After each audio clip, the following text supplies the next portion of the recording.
Hello, everyone, and thank you for joining me. My presentation today is called When Buyer Pressure Backfires: How Challenge versus Hindrance Stressors Shape Supplier Flexibility, and what Canada's grocery fee wars teach us. This topic combines two areas: supply chain management and international business. In today's global economy, companies depend on suppliers across different countries to be flexible, which means basically to adjust delivery times, adapt products, and respond to sudden changes. But pressure from buyers can either encourage that flexibility or completely block it. The paper I'll explain today looks at when buyer pressure helps and when it hurts. And to make it real, I'll connect it to a Canadian example: the grocery industry's supplier fee controversy and the grocery code of conduct.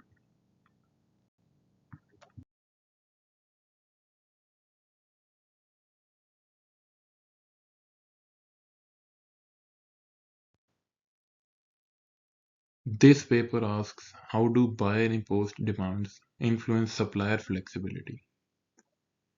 Let me define the main terms that we'll be using throughout the presentation. Supplier flexibility. This means the supplier's ability to adjust quickly. For example, reducing lead times, customizing products, or handling urgent requests. In global business, flexibility is crucial because buyers often need rapid changes due to shifting markets or customer preferences. Challenge stressors are pressures that are tough but feel meaningful, like a demanding deadline or a complex task.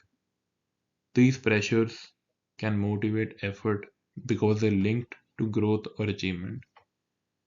Basically, the reward for these pressures is clear. Hindrance stressors are obstacles that block progress, like red tape, unclear rules, or extra compliance steps, such as paperwork. Hindrance stressors frustrate suppliers and reduce motivation. Bricolage. This is a tricky one because it took me a while to understand it as well. Bricolage is the ability of firms to make do by creatively using the resources they already have, basically improvising for production. This is very common in emerging markets where resources are limited and firms improvise daily. The big idea is that not all demands are equal. Some inspire suppliers, others discourage them. And this matters even more when supply chains stretch across borders. The authors have used the Job Demands Resources (JDR) framework here. Research design. Let's look at the model on the right. This basically explains all the factors that went into measuring supplier flexibility. How did the authors study this? They used a scenario-based experiment. They created a 2 by 2 design, challenge stressors, high versus low, and hindrance stressors, high versus low. This gave them 4 scenarios: high challenge plus low hindrance, high challenge, high hindrance, low challenge, low hindrance, and low challenge and high hindrance. They recruited 338 managers with roles ranging from sales, operations, and supply chain. Each manager read one scenario and then rated their willingness to offer flexibility to the buyer. They also measured bricolage at the firm level. Again, bricolage means how much they improvise in their company. Because participants were randomly assigned, the authors could test for cause and effect. This makes the findings stronger than a simple survey. And in an international business setting, this kind of casual evidence helps global firms design better supply chain policies. Now, let's look at the first big result, the interaction effect. On the chart on the right, the x-axis shows challenge stressors, low versus high. The bars show supplier flexibility levels, and the data is split between low hindrance and high hindrance. Here's what you see. Under low hindrance, the bar for high challenge is taller than the bar for low challenge. That means when the red tape is minimal, increasing challenge leads to more flexibility. Imagine suppliers saying, yes, this is tough, but it's worth it because the reward is clear. Under high hindrance, the opposite happens. The bar for high challenge is shorter than the bar for low challenge. That means when suppliers face lots of red tape, piling on more challenges actually decreases flexibility because suppliers can feel overwhelmed. This diagram shows that challenge only works if the hindrance is low. If buyers combine high challenge with high hindrance, it will backfire. For international business, this matters because global supply chains often add natural hindrance, such as time zones, different regulations of different countries, language barriers, etc. If buyers don't manage that hindrance, challenges become demotivating instead of inspiring.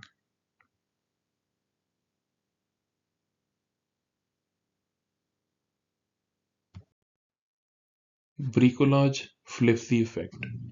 The second key result involves bricolage. This diagram shows two lines. The solid line represents low bricolage forms. It slopes upward. As challenge increases, flexibility also increases. These firms see challenge as an opportunity. The dotted line represents high bricolage forms. It slopes downwards. As challenge increases, flexibility decreases. These firms are already stretched, constantly making do with limited resources. Extra challenges push them over the edge. So, bricolage changes how firms respond to challenge. This is very relevant to international business. High resource suppliers in developed markets often have systems and lack resources. They thrive under challenge, but low resource suppliers in emerging markets rely on improvising every day or bricolage. If you give them more challenges, they might shut down. Therefore, managers must segment suppliers globally. Do not assume what motivates one supplier will work everywhere. Cultural and institutional contexts matter. Pressure can be good for one firm, but not all of them. Pressure can make suppliers more flexible or shut them down. Adding on to the previous point, this basically depends on the bricolage level of the company and how much hindrance the buyer is putting on the supplier. What does this mean for managers? I have compiled some key takeaways for managers here. The paper offers several implications. The first, design pressure, don't dump it. High challenge plus low hindrance works. High challenge plus high hindrance backfires. High challenge and low hindrance is the sweet spot. Standardize clarity, localize friction. Keep global rules the same. Specs, KPIs, SLAs, but adapt local approvals and paperwork to fit local laws and time zones. Identify and segment your suppliers. Know who is high bricolage and low bricolage. push the low bricolage suppliers with stretch goals, but reduce hindrance for the high bricolage suppliers. Govern the relationship, not just the purchase order. Use joint planning, clear roles, and quick dispute resolution. Reward flexibility. Give bonuses, priority, or visibility to suppliers who demonstrate adaptability, not just those who cut prices.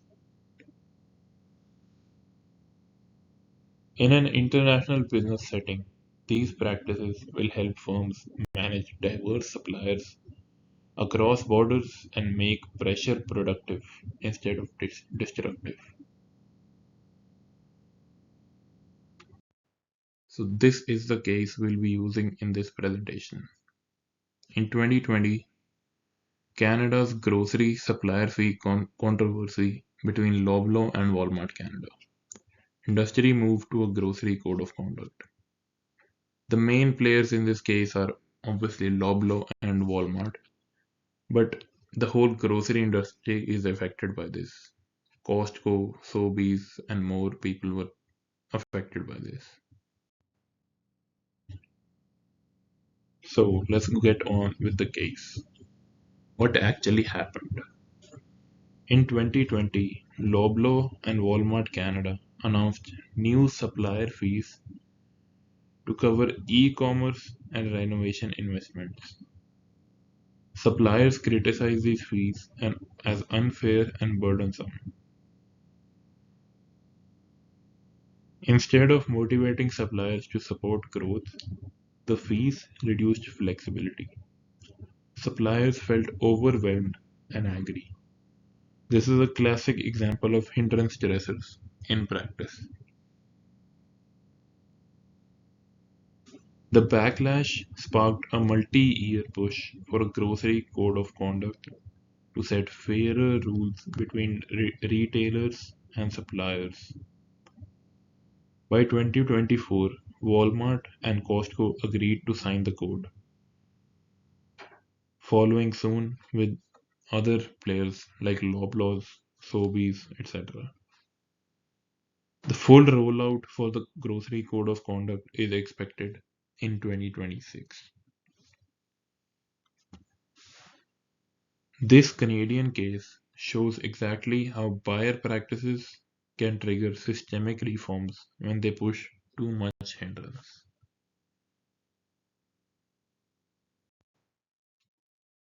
Now, let's connect the Canadian case back to the paper.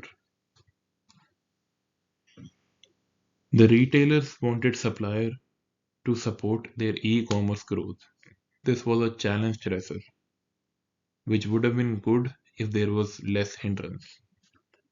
But they also imposed new fees and new compliance requirements. These were hindrance stressors. They increased red tape and paperwork and stuff like that for the suppliers. Together, high challenge and high hindrance reduced flexibility, exactly as the paper predicts.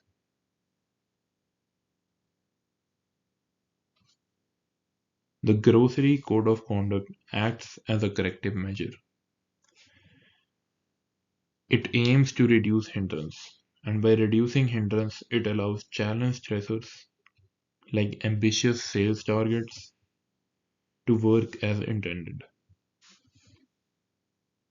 Globally, similar policies or trade codes between countries play this role in stabilizing buyer-supplier relations. Now, let's take a look at the CFIB Red Tape Report of 2025. Beyond groceries, red tape is a huge issue in Canada and globally. According to the Canadian Federation of Independent Business, red tape has cost businesses $17.9 billion in 2024 and wasted an average of 256 hours a year per business. That's more than 32 working days. For small suppliers, this is devastating. If you only have a few employees, losing 32 days to compliance means less time for innovation, responsiveness, or flexibility. This is exactly what the paper calls hindrance stressors. They sap energy and resources that could otherwise be used to meet buyer demands. In an international context, red tape varies widely. In some countries, compliance might take twice as long. This makes global supply management even more complex. Buyers must factor in these differences when designing supplier expectations.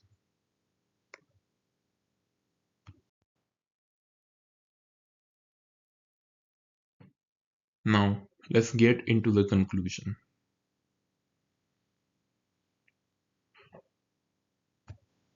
To wrap up, here are the key lessons. The sweet spot: supplier flexibility thrives under high challenge and low hindrance. Hindrance cancels out challenge. Extra red tape blocks motivation and suffocates suppliers. Bricolage, I hope it's very clear by now, it matters. High bricolage suppliers resist more challenge. Low bricolage, low bricolage suppliers embrace it. The grocery code shows how reducing hindrance can restore balance. In international supply chains, design pressure very carefully. Stretch suppliers without suffocating them. Thank you for staying with me till the end. I would just like to conclude by saying supplier flexibility isn't about pushing harder, it's about pushing smarter. Keep the challenges and cut the red tape. Thank you.